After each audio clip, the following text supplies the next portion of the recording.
Hi friends, I'm Tilak. You're watching Tech May Be Unique, and today we're going to see how to delete the reminder on your Google Keep PC on your computer.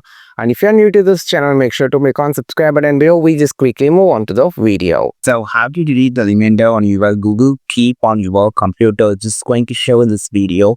For that first step, you have option here. You can see guys pop on the notes called reminder. You can see here. If you can't find the reminders on here, you just need to find all the notes reminder. Just go to the reminder option on the side. Click on here and you have this all the reminder. You can see the upcoming reminder, everything.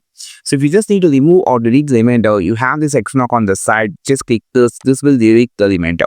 We can also go inside the notes and you have this option, delete reminder option. Click on this. So this will completely remove the reminder.